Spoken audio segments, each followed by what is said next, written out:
এই বছর সেইভাবে ইঁচড় খাওয়াই হয়নি। তো আজকে ভাবলাম যে কাঁঠালি ইঁচড় রান্না করব। তো ইঁচড় কিন্তু সবসময় চিংড়ি মাছের রান্না করলে বেশি ভালো লাগে।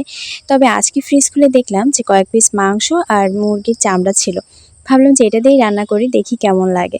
তো যেভাবে সেই কাজ, আমি সেই মাংসটাকে ভালো করে ধুয়ে পরিষ্কার করে নিয়েছি। আর এই যে দেখুন, মুরগির মাংস রান্না করতে যেসব মশলা লাগে সেগুলোকে কষিয়ে নিয়ে তারপর ওই যে কয়েক পিস মাংস আর চামড়া ছিল সেটাকে দিয়ে ভালো করে কষিয়ে নিয়েছি।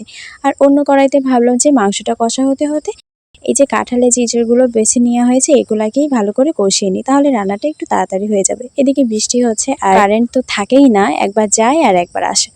তো ভাবলাম যে যখন বিদ্যুৎ থাকবে না তখন তো রান্নাঘরটা পুরো অন্ধকার হয়ে যাবে, একটু তাড়াতাড়ি রান্নাটা করে নিই। তো এখানে হচ্ছে অল্প কিছু মশলা দিয়ে আর লবণ হলুদ দিয়ে আমি কাঁঠালটাকে কষাতে দিয়েছি। আর এই যে মাংস ছিল যে কয় পিস, মাংসটা তুলে রেখে চামড়াটার ভিতরে আমি এই কষানো কাঁঠালটাকে দিয়ে দিলাম। এবার এটাকেও আরও কিছুক্ষণ ভালো করে আমি কষিয়ে তারপর হচ্ছে জল দিব আর তারপর রান্না করে নেব। আর নামানোর আগে একটু গরম মশলা দিব। তবে আমি রান্নাটা শেষ করতে পারিনি, তার আগে বিদ্যুৎ চলে গেছে আর পুরো ঘরটা অন্ধকার হয়ে গিয়েছিল আর ভিডিও করা হয়নি।